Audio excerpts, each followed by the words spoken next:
Excuse me, Mr. Prime Minister or President Tony Blair, I'd like to know who or what is G8. Please inform me.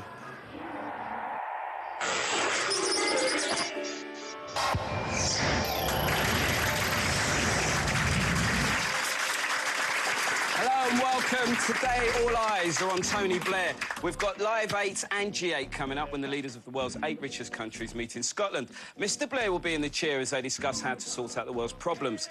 In the last minute, 20 children have died through sheer poverty. And today, we're told 1 in 6 countries face food shortages this year from droughts caused by global warming. Can Mr. Blair deliver on his promises to fix Africa and sort climate change? I've got an audience with me all the way from Bolivia to Bangladesh, from Scotland to Sierra Leone, all waiting to grill him. We'll be joined by Sir Bob Geldof, taking a break from preparations for this week's gigs. We'll also have questions from pop stars. Hello, Prime Minister Blair. We're Destiny's Child, and we have a question for you. Why can't we put an end to poverty in Africa? And we have questions from young people all around the globe. Welcome to MTV, Prime Minister Tony Blair.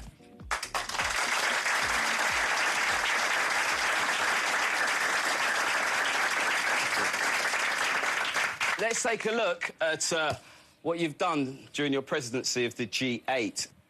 There's been agreement that $40 billion worth of debt owed by 18 of the poorest countries will be wiped out. There are also plans to write off a further $6 billion from 9 other countries. That sounds a lot, but to put it into context, the total debt owed by the poorest countries is over $400 billion. So really, only about 1/10 of the debt has been dealt with. The first question is on tape from Destiny's Child in the US. Our question is, why is it important for the richest countries to help the poorest countries? So, Prime Minister, there's your first question. Well, it's important for 2 reasons. It's important because, as you pointed out, even whilst we've been speaking, there are scores of children that have died preventably in Africa. There's around about 30,000 kids that die every single day from famine or disease or conflict. It's preventable. And I think that's a pretty powerful moral reason for acting in respect of Africa. But I also think there's another reason, which is, I think we know enough from our experience of the world now, is that if we let a continent go down, and Africa is the only continent in the world in the last 30 years that's gone backwards in terms of the living standards of its people. If we let a continent go down like that, and you create such poverty and deprivation and disadvantage and despair amongst people, you probably store up problems for the wealthy countries too. So I don't think that's the reason for acting. I think the reason is a powerful moral cause. But I think if we take a long-term view of our own self-interest, it's sensible to try and provide opportunities so that people can lift themselves out of poverty and get a better life for themselves. Thank you. Now, I found out something today that I thought was completely amazing. I'm sure you guys don't know this. We know Africa is a huge continent, but did you realise that you could fit the landmass of China, India, Argentina, all of Europe, New Zealand and the whole of the United States of America into the African continent? That shows us the scale of our problem, all right? Davinder, you have a question? Yeah. I understand Africa is important, but why is there so much focus there when countries, for example, like India, have more people living in extreme poverty than the whole of Africa combined? Well, it's true that there are great problems in other parts of the world, but India is a country that overall is making progress. The real thing about Africa is it is the only continent in the whole of the world in the last 30 years that's gone backwards. I mean, there's poverty in Asia, there's poverty in India, as you rightly say, there's poverty in parts of Latin America too. But it's in Africa, there is this grinding poverty without really any hope at the moment in some of these countries of relief. And I think that even though it's true to say, well, why are we just limiting it to Africa? In the end, I decided it was Africa because of the fact that it had gone backwards in the last 30 years and nowhere else has, where we had to really concentrate our concerns. And also because the problems in Africa are deeper. In the end, in India, economic development will lift the country out. But in Africa, you've not just got the problems of poverty, you've got the problems of conflict. You know, you've got the problems of poor governance in certain parts of Africa as well. You've got the problems of trade and trade relations with the rest of the world. Is everything in together. You know, that's why we started this Commission for Africa and said, let's put forward a comprehensive programme for it. But I agree, you know, it's not the only place in the world with problems, but I think it's got a very special set of problems that we should devote special attention to. Now, I want to move on to talk about aid now, which is even more valuable to poor countries than relief on their debts. Writing off debt will save poor countries $1.5 billion a year in interest payments alone, but aid given to poor countries by the rich amounts to about $47 billion a year. Mr. Blair wants that doubled. There's a question on this from Chilla. Where are you from, by the way? I'm Chilla, and I'm Hungarian from Sweden. And I want to ask you how you're going to persuade the other G8 leaders to increase debt to Africa. Neither Schröder nor Bush seem to share your enthusiasm. Well, we're going to try. I mean, that's, you know, if you don't try, you don't succeed. So the European Union's already agreed to double its aid, and that gets us quite a long way. It gets us actually, if we follow through on those promises, up to 40 billion of that extra. The American president said he wants to double aid to Africa. That's obviously important. Japan's now indicated, and Canada, that they'll increase their aid. So I'm looking to see that we can get $25 billion extra for Africa, and obviously overall, because the 47 billion is aid to all the countries in the world, we want increases in that way too. Now, part of that aid, incidentally, is to increase the ability of those countries, the poor countries, to use that aid. Because some of the countries, I think it's impossible for us to know this sometimes. If you've got a problem with poor health, let's say malaria, it's not just a question of getting the right treatment. The country's got to have the right healthcare system to be able to deliver that. So it's not just about putting the aid in just to spend on, you know, equipment and so on. It's also building the capacity in the country to be able to handle this. But I'm hopeful we will get there, and it's a big ambition to set. But if you don't set big ambitions, you don't achieve very much. Another question from Esha Nelson. I'm Isha from the UK on behalf of UNICEF UK. I was wondering, why is it up to us to help Africa at all when I've heard its governments treat its people so badly? The UN's given food aid to Zimbabwe, but I've heard Mugabe's government's busy destroying the homes of more than 250,000 people, mostly members of the opposition. There are parts of Africa where the governments are appalling, as in other parts of the world. And what Mugabe is doing to his country is tragic and abhorrent. But if you've got children that are dying of HIV/AIDS, I think we've still got to try and help them. And part of what we're doing, there are really two parts to this deal that we're trying to put together, and it's important, maybe I explain this. One part is to help the people in a direct way, for example, with HIV/AIDS or malaria or TB or the main killer diseases. The other part, and there's a certain amount of money and help we need for that, the other part is actually putting aid into those countries to develop them and help their governments. But that's only going in as part of a deal. We're only going to do that if those countries are prepared to obey proper rules of democracy and human rights and respect for the rule of law. So, you see what I mean? If you help the people, you've got to help the people however bad the government is. But the other part of the programme is only going to those governments that are really trying to make a difference for their people. OK, we may come back to that subject, but we've got a question from hip-hop producer and hip-hop artist extraordinaire, Mr. Kanye West. Hey, how you doing? I'm Kanye West. Mr. Blair, don't you think that more of the big multinational companies, like those in the diamond industry, should contribute towards the development of the community and countries in Africa from which they derive their wealth? Yeah, I do. But if we ask what can they do, I think they can do three things. First of all, they can be open about what they pay in the African countries. And we've got an initiative I've tried to put together before that we hope we'll get support for, which is to say that these big multinational companies that go and do business in Africa should be open about what they're paying and to whom. So we make sure they're not paying money out in bribery and corruption and all the rest of it. The second thing is to try and get them to involve themselves in their own local community so that they're also doing things as well as making money. They're also actually helping with local projects and developing the local communities.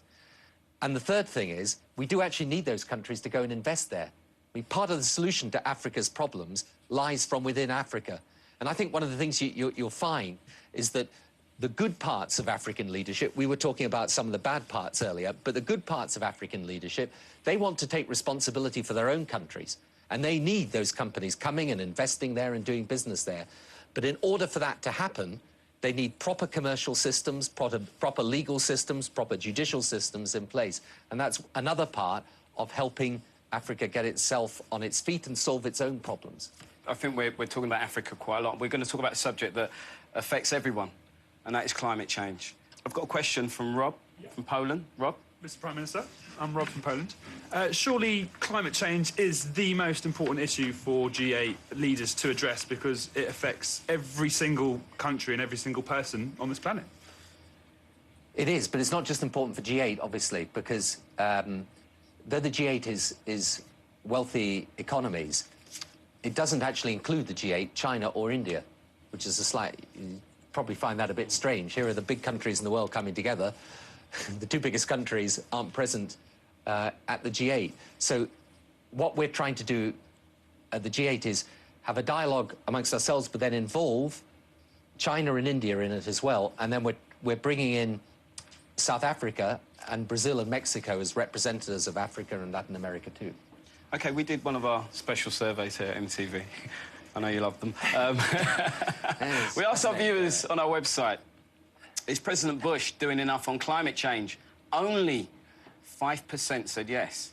A whopping 95% said, no way, Jose. So it's an overwhelming view, and we've got a question here from Robin Chappelle. Yep. Robin? Yeah. Hi, Mr. Blair. Robin Chappelle here from Hong Kong. Couldn't President Bush simply just be wrong?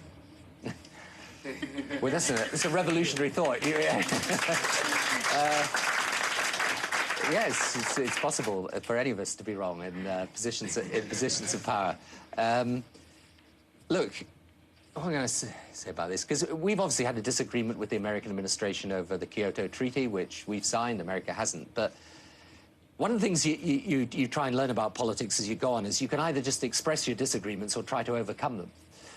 And, you know, there's lots of people who want me to go to the G8 and say, you're not doing enough, it's completely wrong, we totally disagree with you, and then we can all go away and everyone will be happy because we've had a disagreement. We won't have actually made progress. What I'm trying to do at the G8, whether I succeed or not, I don't know. What I'm trying to do is to say, look, America's not going to sign the Kyoto Treaty. Let's leave that to one side for a moment.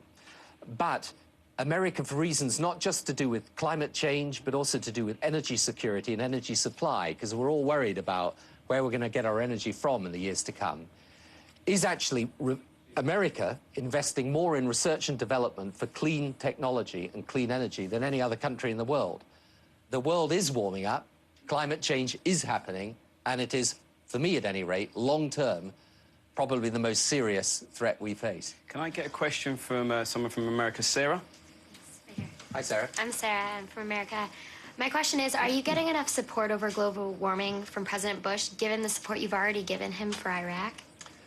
Well, I don't sort of look at it as a trade, as I always say to people, but I would like to see America come in as part of a consensus in the international community. Now, you know, look, let's deal in practical politics. The American Senate, I think, voted 100 to nothing against Kyoto. So people can load it all on President Bush, but actually, you know, there's an argument that needs to change in a lot of ways. On the other hand, there's lots of people in the US that are now worried about climate change. There are states in the US that are making changes and worrying about climate change. And the only solution to this is going to come as one that includes America. If America is outside the solution, there isn't a solution. Just remember this, we could implement the whole of the Kyoto Treaty and all it will do is stabilize greenhouse gas emissions. It won't actually reduce them. And our estimate is we need to reduce them probably by 60% by the year 2050. So, you know, as I say, the question is, can we start to get a different type of consensus going internationally? And that's what I'm going to try and do at Gleneagles. Thank you very much, Prime Minister. It's warming up in here. It's like climate change. It's obviously something dear to our hearts. More questions from the Prime Minister, and we'll be joined by Sir Bob Geldof. Stay tuned.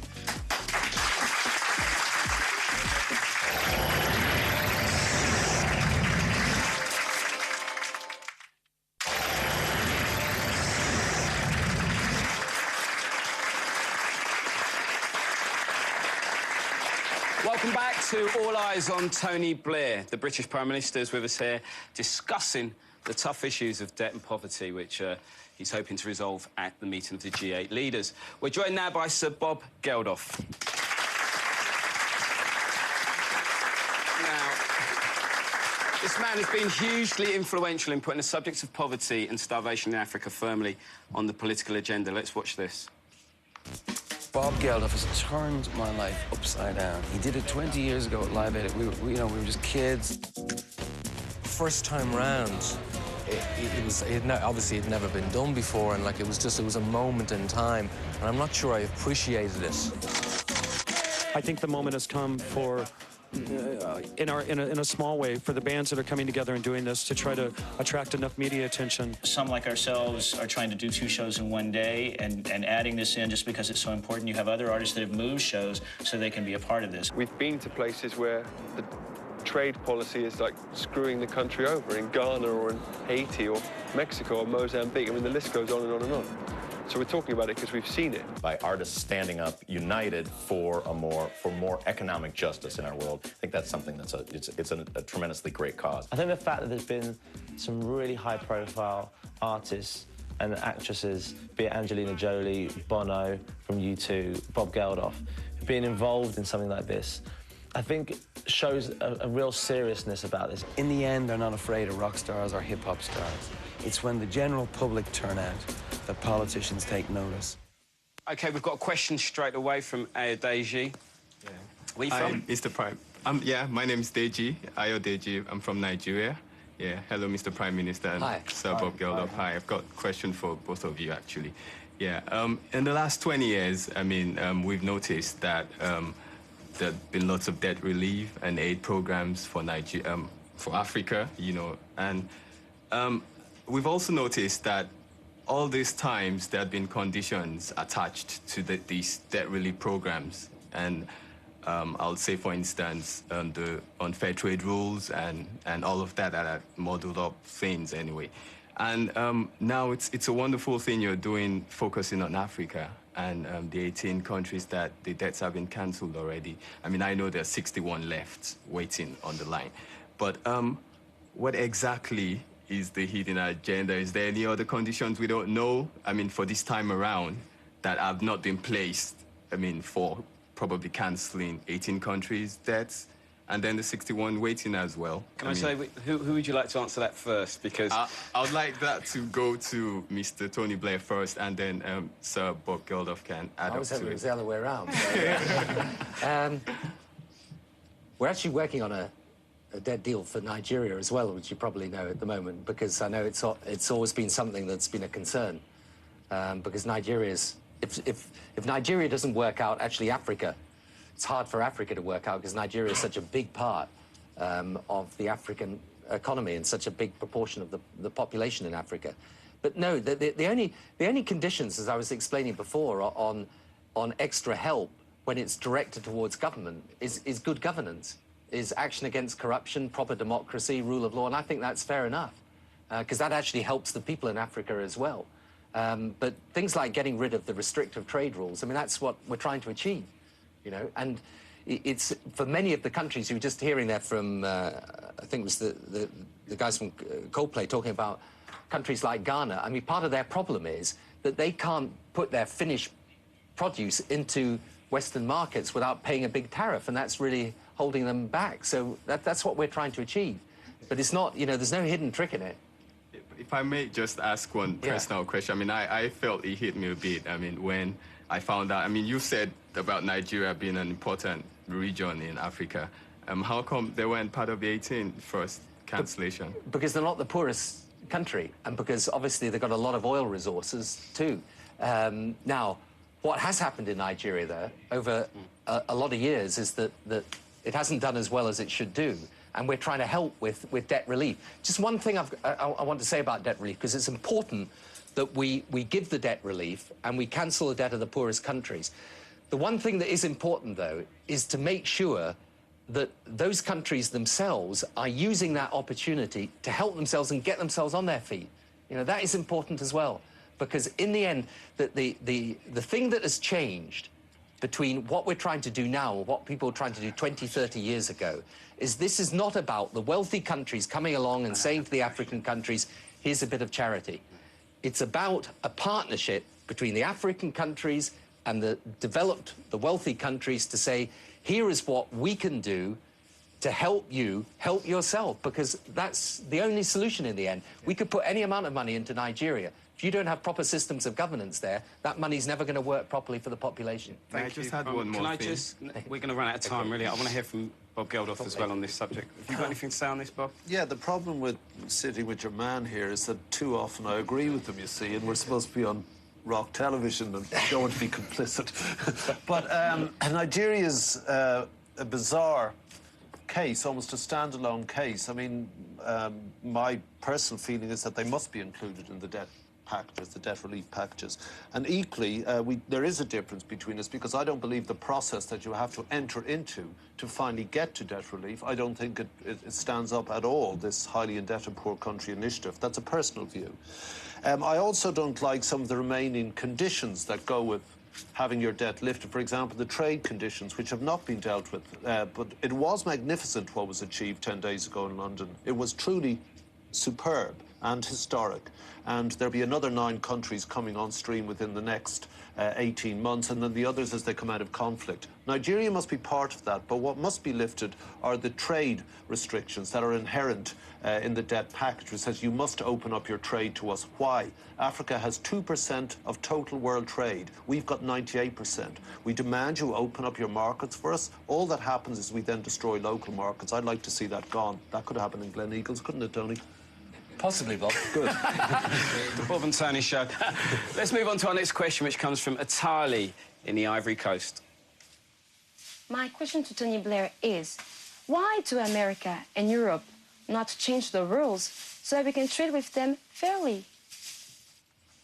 It's a good question. The answer is because up to now, I'm afraid the interests of our own agricultural sectors have got in the way of doing what is right and fair. And we've got to change it. And if we don't change it, then you're left in the situation where what is absolutely absurd of us is to say to African countries, we're going to put more aid in and you sort yourselves out now, and then stop them trading fairly so that they can sort themselves out. So we're going to try and get those trade restrictions removed. And what I want at Gleneagles is an agreement amongst the main countries that when this international trade agreement that comes up in Hong Kong, actually in December, comes up, that we set a date for the end of all trade distorting subsidies. OK, thank you. We've got a question for Bob Geldof from Frank Albert from France. Yeah, hi. Hi, Frank. Helping poor countries also means that we change the way our life standards. Yeah. So what do you say to Western countries that stand to lose their livelihood if trade rules are changed to help Africa? You see, that's what's bizarre for me, that not a single job will be lost, that no one will be fired, that no one will get a job because of this. There's some difficulty with France being able to give up the common agricultural policy, but it is a distorting mechanism. It's sort of the economics of the playground. We give 40% of the total European Union budget to only 4% of the economy. But it mainly goes to big businesses, agribusiness. The individual farmer gets very little subsidies. It's largely the big businesses that deal with agriculture. So the more fields you have, the more crops you have, the more subsidies you get. It's a business thing.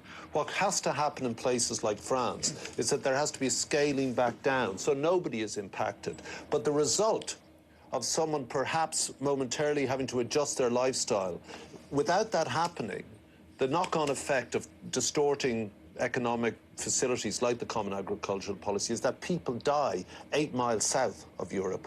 And I think that's the true distortion. That's the moral distortion of the world. Thank you. Liz Cook. Hi, I'm Liz from South Wales, and I'd like to ask Bob what he thinks is the minimum Tony Blair needs to achieve at G8 to say he's been successful on Africa. I mean, for me, it was always, he got a terrible phone call from me about 1.5 years ago at another G8, the French G8, Evian, whenever it was. And I was just in despair in Ethiopia again of what I'd seen 20 years down the road. And, you know, he told me to calm down, which is his normal thing to me, and come and see him. And I asked him, shouldn't we just stand back at the beginning of the 21st century? Just please, let's look at what I seriously believe is the gravest political problem of our time. Iraq's a nightmare, it's temporary. China is a potential political opportunity, not something to be afraid of, something we negotiate up into the sort of bright, sunny uplands of economic health.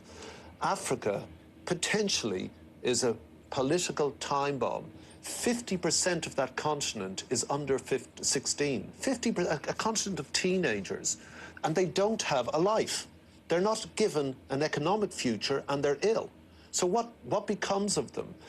America will take 25% of its oil from Nigeria and Angola, 2 countries, within 10 years. That's Saudi Arabian figures. There's a strategic interest in us dealing with Africa, never mind the grotesque human scale of the problem. Now, he didn't have to do this. And I was in the room when people said, don't know. And he said, no, I'm going for it. And he went for the Commission for Africa, which was very serious people, except for me. And they came up with a plan. You know, it wasn't as eureka. It had been said before, but it is the plan. It's Plan A. And Plan B is that we continue to watch the Carnival of Death every night on our television screens forever, in full, glorious colour and stereophonic sound, the better to indulge in the pornography of poverty. Not my world. I don't want it. So, Plan A is the Commission for Africa, and it says debt, trade and aid in exchange for the Africans coming to the party with good governance, something Nigeria should note. Okay? You don't come to the party, we can't help. We'd love to, but we can't. He's, you know, it's difficult for me saying this. The reality is he's pushed the boat out more than any politician I've known. 20 years I've known them. Mrs. Thatcher I was in Downing Street with, having whiskey. I've known a lot of them. He's pushed the boat out. Big time. And we're getting there. We need a final push. That's going to be Saturday. 5.5 billion people, almost the totality of humanity. He's going to go to a 5-star hotel on a golf course and say to 7 other guys, I come with the largest democratic mandate ever collected in the history of this planet to do this. Now, they can refuse or they can accept. And if they refuse, I think it's fair that he can walk out and say, I tried, they refused. I'll back him up because I actually know the process of how hard it's been tried. I think we're almost there, is the truth. I think we're almost at the figures that the Africa Commission asked for. I think the beginning of the debt thing, which I really, if you'd asked me 4 months ago, I'd have said it's not going to happen. None of this is going to happen. We need a big trade push. Will the Europeans and Americans come to that? Don't know. We need a big push on trade. We need to get a little more on the aid thing. We need 2 or 3 billion more, and I think we can come up with a mechanism for that. The debt thing, I'd like to get a little faster and harder, but we're on the way. So it's, I promise you, it's incredible to me, after 20 years, that we're almost there. Be aware, Plan B is that we keep watching people dying. That's not acceptable. I see you nodding in agreement there, Prime Minister. That's a bit of a rocking endorsement. Any reaction on that? No, I mean, he's as ever, Bob's extremely clever because he's set the bar exactly where you've got to try and get over it, and that's tough to do. But look, the one thing that is clear is that we've got a chance of making real progress. You can't. I mean, I've gone past the stage where I think, you know, I can, by single summit, go and solve all the problems of the world. The question is, can we make real, emphatic progress? We set it out in the Commission for Africa report. Took a long time to do. We set out what needs to be done. I hope we get the basic fundamentals of that endorsed. You know, what Bob has been talking about, and this is actually rare in politics, if I can speak from the other side of the fence.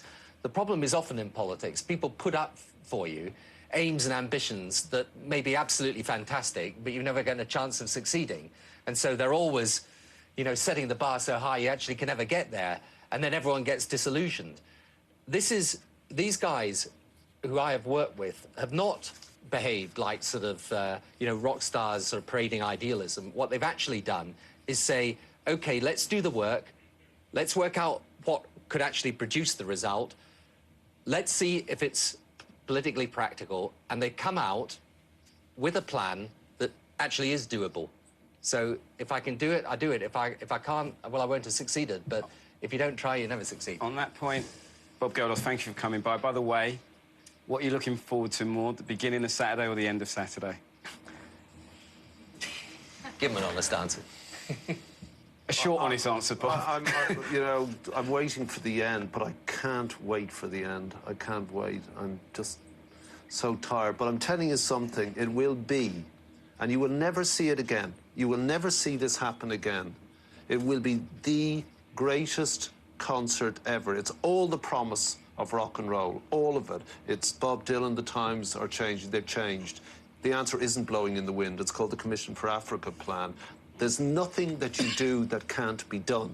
There's nothing that you do. And all of that promise will be made concrete in 9 cities, 4 continents, 1 concert, 1,000 artists, all because too many people are dying on 1 continent. And there'll be 8 men around a table on the 8th of July in Scotland who can put an end to that. We'll do our job. You will see the greatest concert you will ever see, and you will need to remember it because the originals with their children, their grandchildren, and their great-grandchildren will all be on 1 stage. And then it's him. OK, and I'm out of there. We wish him luck, no doubt. He's doing something fantastic. Bob Geldof. Thank you very much for dropping in on All Eyes on Tony Blair. We'll be back after the break with some more.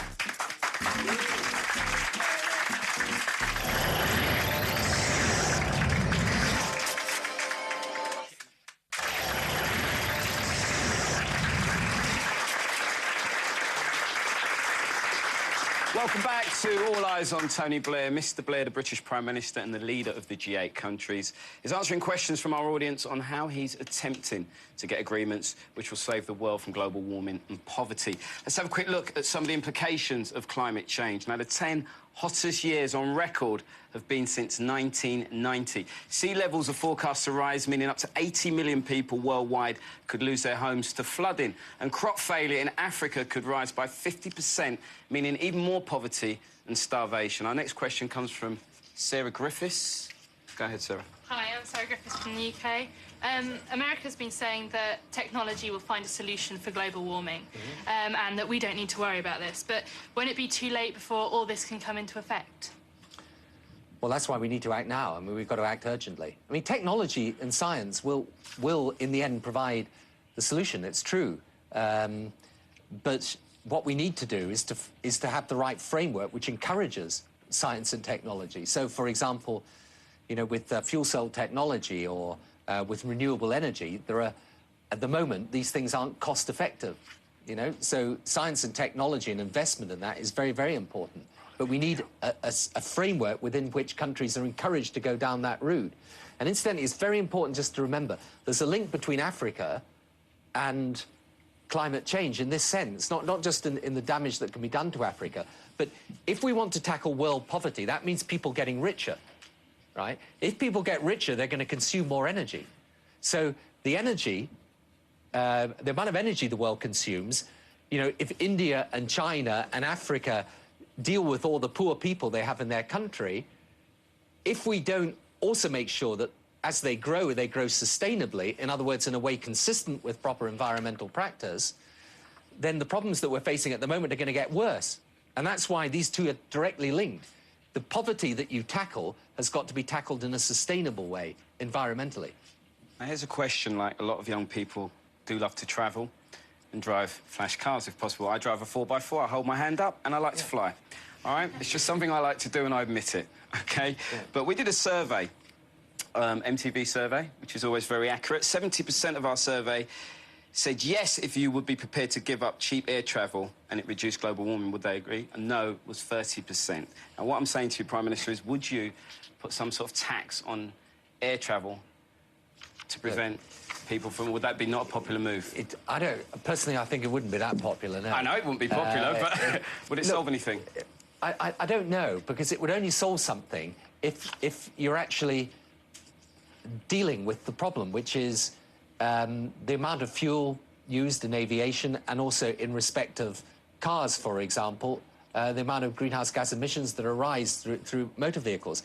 I actually personally think you can have those types of things on the table. I wouldn't go down that route myself. I think what you've got to do is to invest in the technology that's going to allow you and your economy to grow, but grow in a sustainable way. I think if you end up putting this choice before people. I know what opinion polls may say, but I honestly believe this.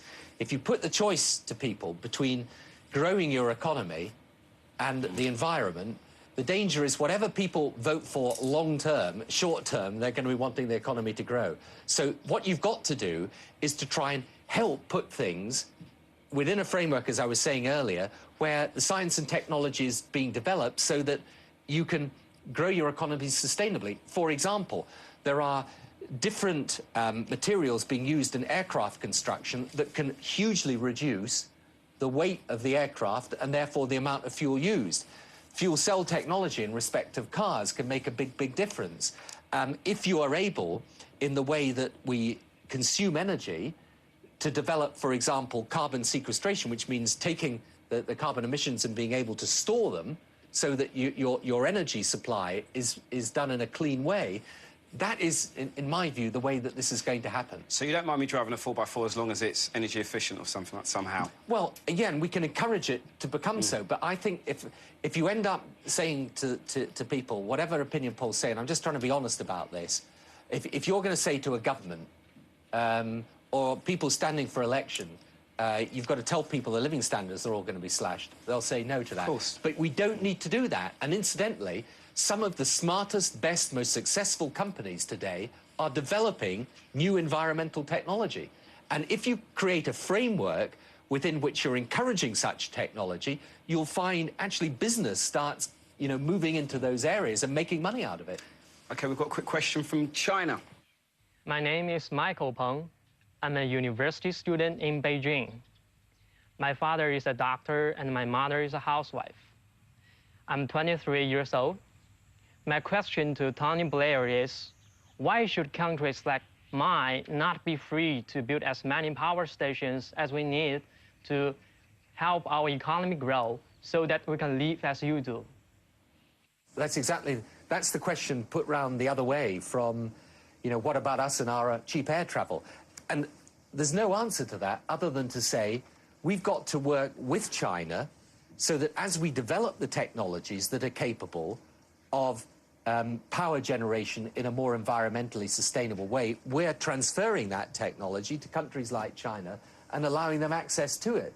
Because what you can't say is, we've achieved this great standard of living in the United States or Europe, now we've decided we've got a problem, we're going to stop the rest of the world growing. You see what I mean? So what we've got to do is, as we develop the technology, and this is what I want to do at the G8, we've got to have a dialogue with countries like China. You'd have exactly the same question posed from India. As they're going to be developing new power stations, consuming more energy, growing their economy, how do we do it sustainably? What are the ways that we can do that? And one part of that is going to be ensuring technology transfer between those developed countries that are developing more environmentally sustainable sources and means of energy, and countries like China. And what we shouldn't do is shut them out of access to that technology. We should be helping them gain access to it. OK, but we're running out of time, Prime Minister, I'm afraid. I want to ask this question. What or who is the biggest obstacle you'll face at the G8 meeting next week to getting the action you want to see on climate change? The biggest obstacle is whether we can get the political leadership to accept, and this is difficult because there are difficult decisions in this, and the one thing you learn in politics is that it's very easy for people to say, go and do this and go and do that, but actually they're difficult things to do. But the real issue is whether we can get the leadership to accept that, OK, we may not be able to do everything on Africa, but we can do this, and we can do it without great difficulty.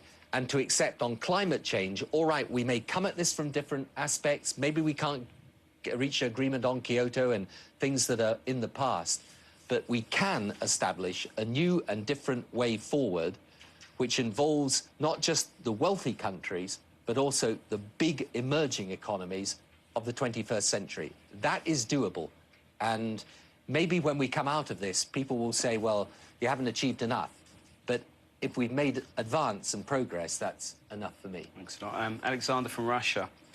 Next year, Russia becomes president of the G8. Yeah. So I think Vladimir Putin is very different leader from you. So how can you make sure that this focus stays of these issues? Well, I guess Russia's got as big an interest in energy as any other country in the world. And I think President Putin will make energy one of the issues for the summit next year. And then I hope that Japan, a couple of years later, I think it may be prepared to agree to make these issues again a major part of the summit. And bit by bit, we've got to build up progress on it. But it's only ever going to happen if we start somewhere, and I'm going to try and start next week. So, who knows? OK. Let's just return to Africa for our final question. Hi, Mr. Blair. My name is Sibu Sipagda, and I come from Cape Town, South Africa, representing an organization called Love Life. By the age of 16, I'd lost both my parents to HIV and AIDS. And that made me a statistic in my country and my continent, and that was I was an orphan. That is exactly what really, really upsets me. And that is the whole of the world sees Africa as this basket case. A continent that has problems, and never-ending problems. If it's not HIV and AIDS today or poverty, it's something else tomorrow. How can we as young people in South Africa and Africa as a whole, instead of being seen as part of the problem, be part of the solution in poverty alleviation, especially HIV and AIDS? I mean, we're tired. We're tired of... We're a continent of amazing, inspirational, passionate young people, and yet constantly we're seen as young people who have absolutely no future.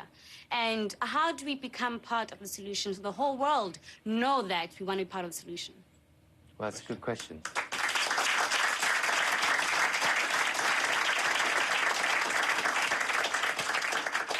I think by turning the passion you've just shown in the question you've asked into getting involved in the leadership, not just of your own country in the future, but other young people like you in other African countries. Look, I can't make any country in Africa better myself. What I can do is try to get focus on it, try to give the help that we can, and in the end, you will be the people that do it. You know, you're going to be the future of Africa, not me, and not the people from other different countries here. And we can help in that, but sometimes what you've just said is the voice that's got to be heard from Africa. And I think, and that's what I've tried to do in talking about Africa for this summit, this isn't about our charity to you. This is about us as one part of humanity, trying to help you as another part. Do it by yourselves, on your own, in the way that you could, if we exercise some leadership and political will. OK, now, that was a great question. Thank you very much for all coming in. I'd like to thank Bob Geldof and, of course, the Prime Minister. And we'll see you next time from MTV. Thank you. Goodbye.